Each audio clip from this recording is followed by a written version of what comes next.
По традиции, в честь дня рождения моего канала «Малоуходный сад с изюминкой» предлагаю вам прогуляться по этому своеобразному саду, который, как мне кажется, нельзя отнести ни к одному стилю, так как в нем есть и нотки классического сада, и средиземноморского, и деревенского, и лесного. Мне очень понравилось, как одна подписчица сказала, что у меня свой стиль.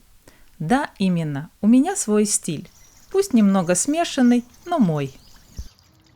Недавно в сообществе YouTube опубликовала опросник, спрашивая вас, зрителей, какая зона в моем саду нравится вам больше всего. Выбрать можно было из 3 вариантов. Первый – это парадная зона с классическим садом.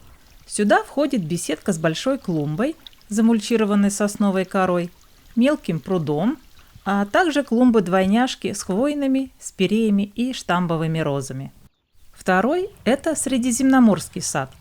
Эта зона появилась у меня в 2023 году. Отличается она тем, что тут все замульчировано мелкой галькой.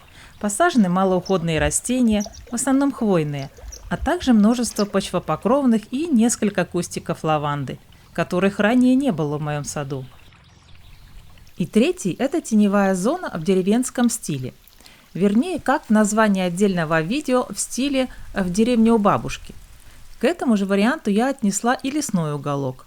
Про его создание тоже есть отдельное видео. В теневой зоне и в лесном уголке нет привычных нам ярких цветов. Все более природное и простое. Меня спрашивали, зачем я сделала такой опрос? Неужели я хочу какую-то зону убрать из своего сада? Ну нет, конечно. Они все для меня родные и значимые. Многие писали, что не могут выбрать из 3 вариантов и предлагали 4. Все. То есть все 3 варианта нравятся. И я с ними по большей части согласна. Кто любит природу, тому нравятся все ее проявления, будь то оазис с манящим запахом роз или других цветов, или это скалы, камни и даже барханы в пустыне. А может, дикий неуправляемый лес со своими жителями, или заброшенный хутор с повалившейся калиткой и заросшей скамейкой. Проголосовавших не так много на сегодняшний день, всего около 350. Первый вариант с 3 вариантом постоянно спорили, перевешивал то один, то другой вариант. Получается, людям одинаково дороги и красочные ухоженные клумбы с цветами, и лесные клумбы, напоминающие нетронутую природу, а также что-то простое и естественное, с использованием деталей из необработанного дерева. По сравнению с прошлым годом я стала немного меньше косить дальнюю часть сада, оставляя вокруг деревьев большие некошенные острова. И оказалось тут очень богатое растительное сообщество, дающее пропитание насекомым и птицам, а также служащее убежищем для тех же беспозвоночных. Осенью я посадила сюда еще много кустиков малины и несколько саженцев фундука. Посадку плодовых и ягодных надеюсь продолжить и в следующем году. Я ничего не обрезаю и не убираю осенью. Даже кашпо с цветами остается до весны. Но зато как такой сад смотрится зимой. Сколько рельефа, сколько загадки в этом саду. Каждая зима рисует сад по-своему. Свалившаяся шапочка сочитков, словно упавшая скорлупка с птенчика. А заброшенные постройки для животных смотрятся, как сказочные домики в глубине сибирской тайги. Про Сибирь это я так. Родилась я в Сибири, в Томской области, в Асиновском районе. Пожалуй, в 2024 году я не так уж и много создала чего-то нового в саду. Немного переделала торфяную клумбу, посадив на нее осенью верески. Хоть я год назад еще и не показывала, как эта торфяная клумба выглядела в 2023 году, но на канале есть видео про лесной уголок. Из обычной грядки эта зона превратилась в мини-лес. Земляника разрослась с огромной скоростью, появились какие-то лесные растения. А запах-то какой! Здесь пахнет лесом. А что может быть красочней осенних вересков? И в этом году я планирую увеличить зону лесного уголка, посадив еще множество вересков и других лесных растений. Моя часть так называемого классического сада в 2024 году, к сожалению, пострадала. Заболели и сгорели несколько моих можжевельников. и красивые видео уже не получилось сделать. Но радовали меня петунии и розы. Что же касается можжевельников, то некоторые придется заменить или посадить вместо них что-то другое. Зато сорняк под названием будра плющевидная за это лето полностью покрыла площадь сосновой мульчей перед белой ширмой. Вам не кажется, что теперь это место выглядит как таинственный сад? Мне даже было жалко наступать на нее, когда приходилось поливать кашпо с цветами. Возле мелкого прудика стоят несколько кашпо с петуниями, и это уже ежегодная традиция. Розовые и белые цветы, журчание фонтанчика, пение птиц – это для меня райское наслаждение. А вы заметили, как вымахали возле пруда березы? За этот сезон они выросли до 2 метров. Как думаете, радоваться или переживать? В прежние годы я мучилась с крупноцветковыми петуниями, таская их под навес всякий раз, когда шел дождь. В 24-м же году решила купить только мелкоцветковые петунии, которые в большинстве своем не боятся дождя. Так что прошлым летом я их не перетаскивала с места на место. Хорошо пережила зиму моя первогодка штамбовая роза Розариум Ютерзен. Какая же она красивая! Розово-лососевый цвет в саду, мне кажется, смотрится выигрышнее всего. Что-то подобное по цвету и Mein Schöner Garten. Для получения такого пышного цветения я посадила 3 кустика поблизости и, кажется, поступила правильно. Еще одна из моих любимых роз – это Ангела. Кустику 3-й год, и, по-моему, он здесь на своем месте. Ранее тут был тимьян, но муравьям он так понравился, что они там сделали муравейник. Никак не пройти мимо и розы Флорентины. Ее длинные побеги я закрепила на железной арматуре, а те, в свою очередь, на дереве. Эту иву я в любом случае собираюсь спилить до 2-3 метров от земли и использовать длинный пень в виде опоры. А вот роза Амадеус плохо пережила зиму. Почти все пришлось обрезать, и новые побеги выросли не очень длинные, и цветение было скудным.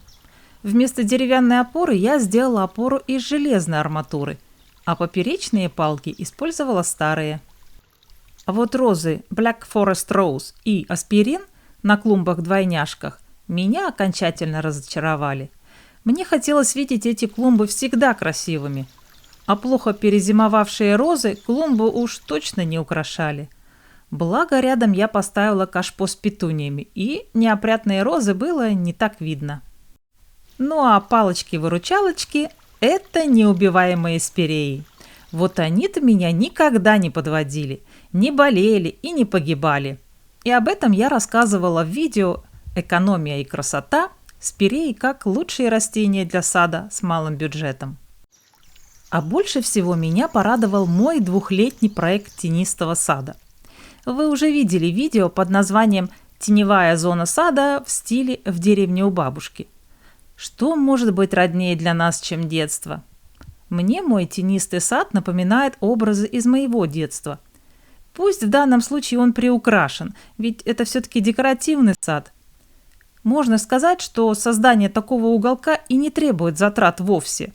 Напилил палок, сколотил заборчик, поставил скамейку. Да, впрочем, и все.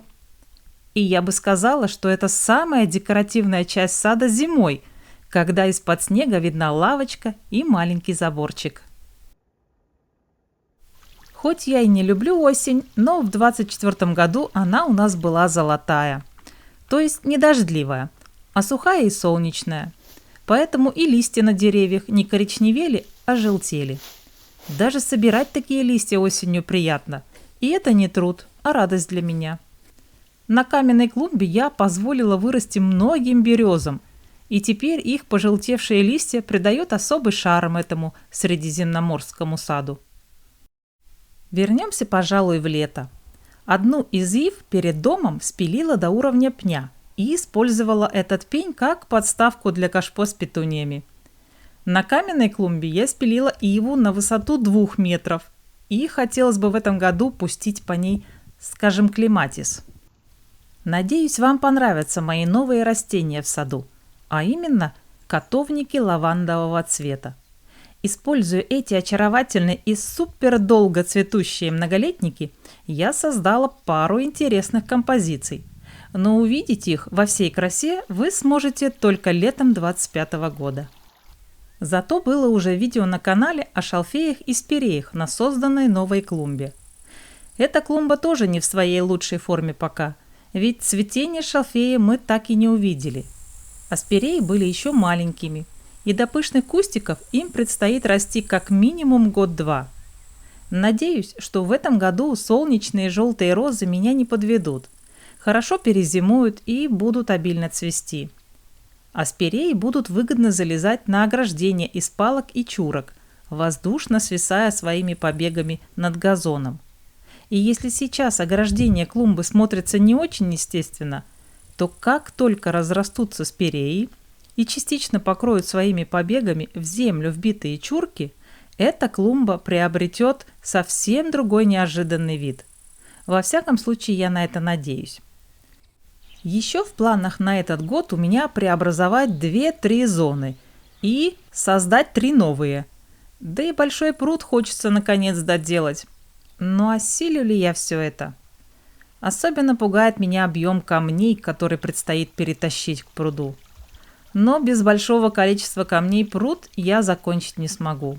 Поэтому и видео о создании пруда может еще затянуться на неопределенное время. Хочу вам сказать, что тот, кто не мечтает и не имеет цели, к ней никогда и не придет. Пусть лучше большие цели, которые не осуществятся в полной мере, чем отсутствие таковых и безрадостное существование. Давайте создавать сады, давайте радоваться результатам своих трудов, давайте мечтать глобально, давайте просто делать.